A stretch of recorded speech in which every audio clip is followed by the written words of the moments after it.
Hey, good evening, everybody. We just wrapped up session 47 of Rethink Gaming's playthrough of Curse of the Crimson Throne. You know the drill if you've watched the other 46 of these so far. If you haven't, go back, get caught up. They're really short. I'm doing a real quick after video talking about my planning process, the conversions that I'm doing, and the experience in running the game. There's a few occasional tidbits. I should really probably go back and do like a clip show of these. I guess clip show is the word. You ever see that Simpsons episode where it ends with the in the credits like "Sorry for the clip show"? My wife and I sing that every time a clip show comes on. But I should probably do it anyway, and maybe I'll sing it for you. Who knows? Um. Anyway, tonight we're gonna fight Mithradar. Mithradar is the chained dude bound by the four spirit anchors. It's sort of almost a classic CRPG Final Fantasy style dungeon or something where you got to go kill the four guys before you can truly have a chance at killing the main guy. And I built the dude to wreck them a little bit. And I could have, and I should have. I felt a little bad about it. I will have. I will next time for sure. Because they've sort of had a taste, and they've got enough to be afraid of him. But if I really focused, and if I was really on the bubble for doing all of the maximized actions and such, I could probably take out a player each turn. And we'll see what if it comes to that. I have a feeling that they're not going to go back in that room until they've found and killed four bosses. And good, right? That's the adventure marching onward. All right. So, what did I prepare? The Mithradar fights.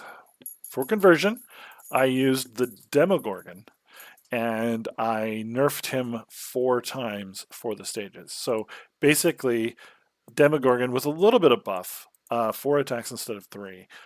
I think 3 is is the 4 skulls version of Mithradar. Then for the 3 skulls version, I reduced the armor class, reduced the hit points, and I reduced the actions and save DC. Again, for 2 skulls, 1 skull on the plain dude, and he's getting pretty weak by that point. Also, the specters were in there, and there's just a monster manual specter. Yeah. So what did I plan to do? The first Mithradar fight. I noted here, victory is impossible yet. Need to foreshadow the skulls and telegraph the dungeon mechanic. They may dissipate him, but he'll begin to return almost immediately. I expected them to go outside the castle to long rest. I half expect them to know what I'm thinking, probably by watching this. Stop watching this. But that said, they may just be intuiting, or maybe I'm laying down clues that they're picking up on. We'll see. But they haven't long rested outside the castle. So fight as planned. I pulled back a little bit.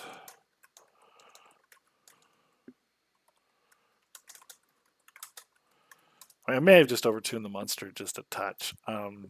They won the fight, but yeah, I could have probably wrecked him pretty hard.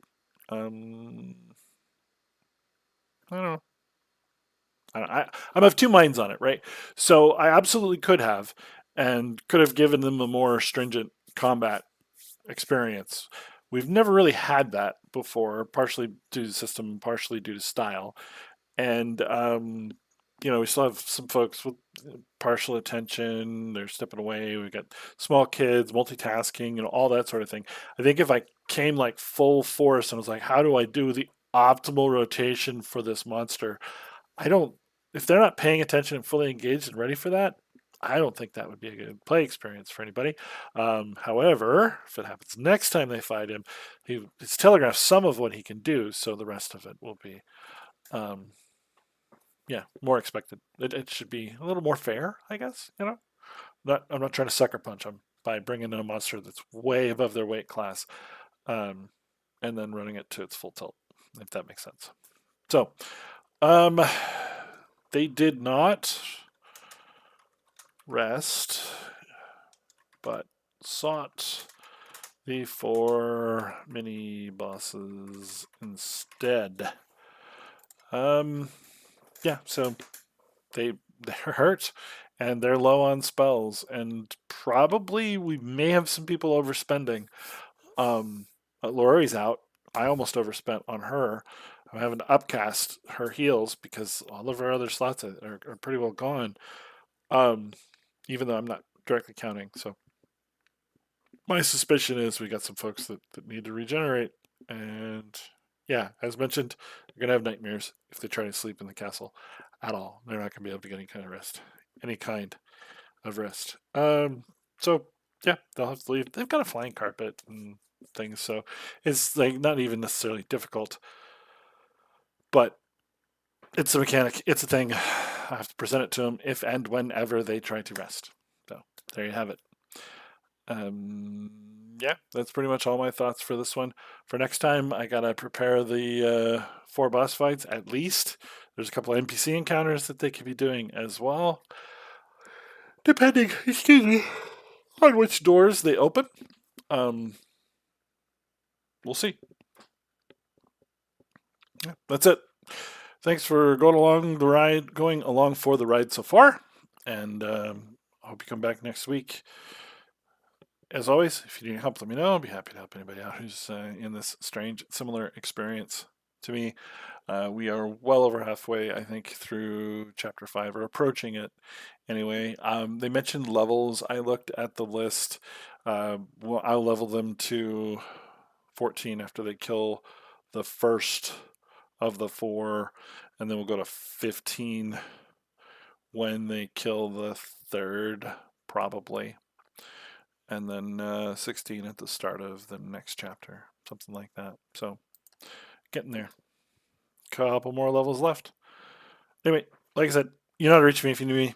Have fun playing the game of choice, and this time I'm going to try and let the streaming run out with some silence before I click it, because it seems like I always click it and it ends before I'm done speaking. So take care, everybody.